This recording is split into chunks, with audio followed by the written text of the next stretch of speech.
يا هلا وسهلا فيكم في بودكاست سوالف جدية في الجلدية عبر الأميال مع لوريال.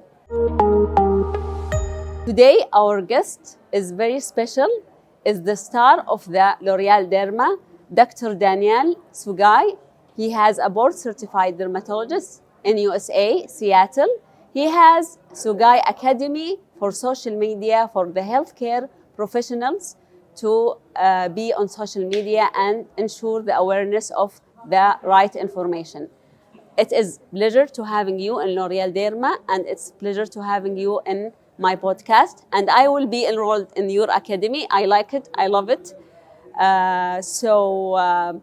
As you are an expert in social media, we hear a lot in all the seminars and the lectures about the hashtags and the most famous hashtags in TikTok or in Instagram. So they always tell us acne is a very, very famous. If you put acne, you will have more views, more reviews, and the more people will follow you. So what do you think about that? And what is your approach for acne? Too many questions. Oh, this is great. Thank you, first of all, Doctor, for having me on your podcast. Congratulations on your success. And really great connecting with you here in Abu Dhabi. For acne, I say it is a very important topic to talk about on social media. And for my hashtags, typically, I try to keep it as specific as possible.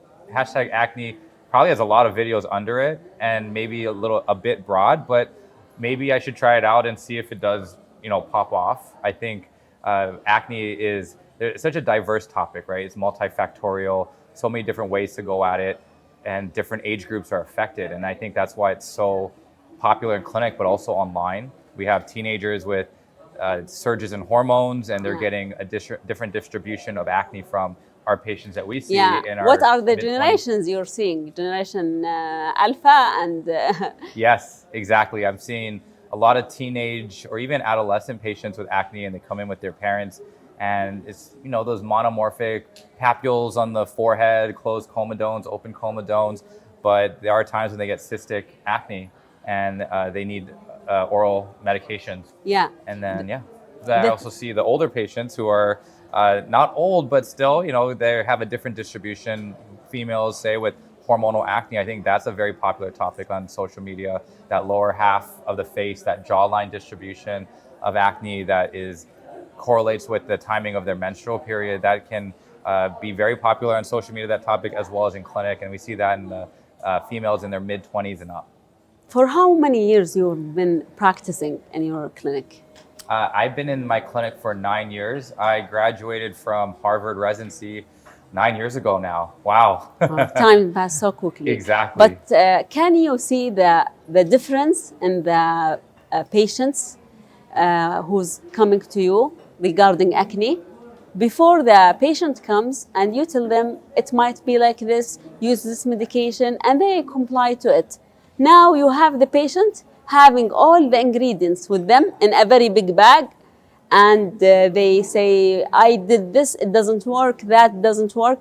Even some products have special compounds like niacinamide, like a lot of things. So they mix and match.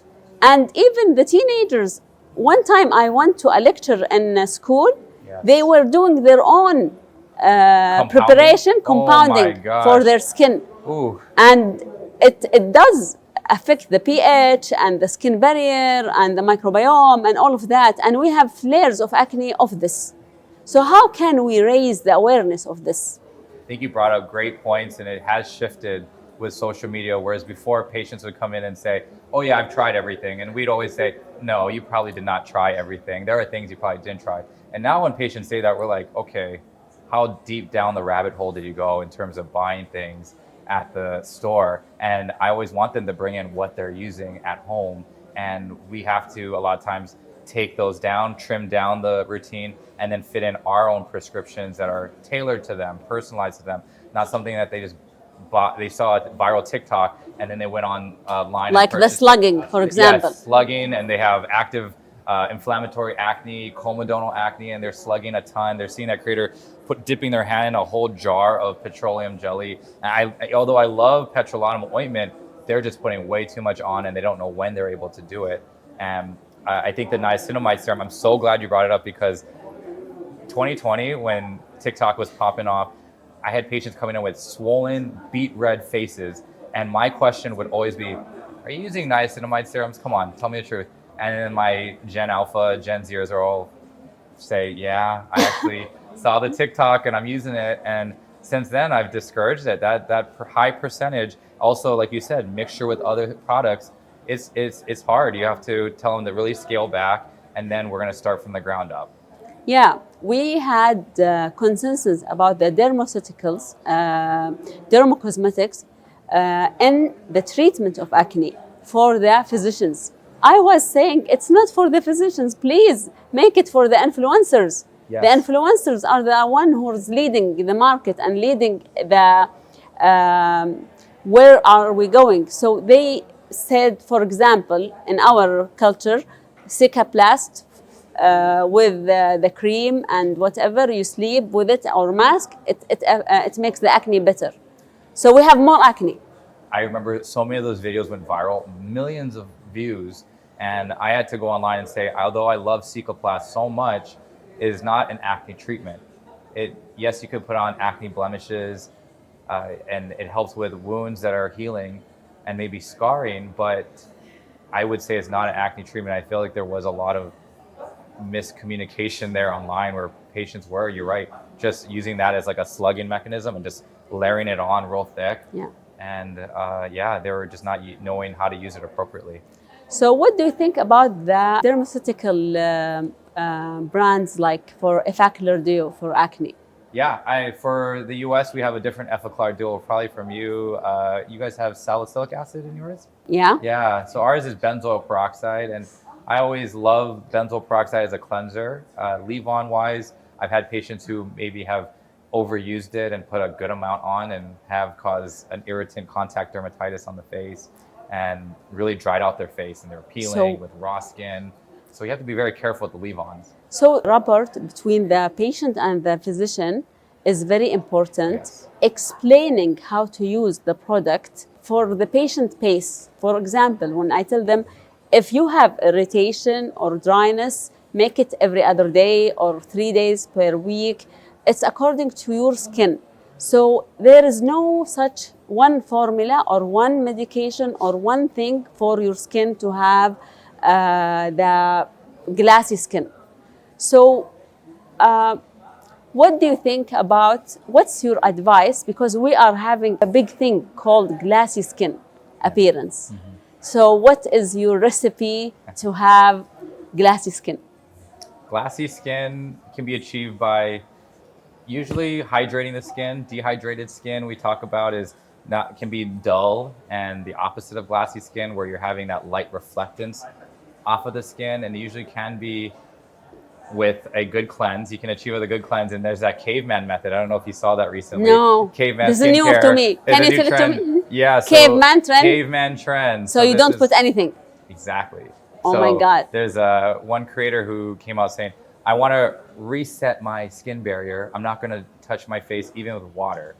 And then she comes on screen with a bunch of cornflake scale on her face. Yeah, I've seen it. Yeah, so that's the caveman trend right now. And, we see this in clinic, the retention hyperkeratosis. And so I'd say a cleanse is important, a good gentle cleanse. We are a victim of the trends. And then hyaluronic acid serum you could consider, and then layering a nice moisturizing cream over it. If you have dark spots though, you could throw on, vitamin C serum and your hyaluronic acid, and then your moisturizing cream. Always good to have sunscreen as well to protect your skin. I always tell my patients, and I always say it in all my interviews, no procedure can replace a good skin care routine. You have always to commit to it. And it shows the person who's taking care of his skin and the person who's not. Always take a good care of your skin and listen to your dermatologist. I 100% agree. That's exactly it. Thank you, Dr. Daniel. Thank you. I will enroll in your academy. Oh, you're so nice. Thank you. It's my pleasure to have you on my podcast. Thank you for having you in L'Oreal Dерma and in my podcast. Thank you very so much. Thank you for having me.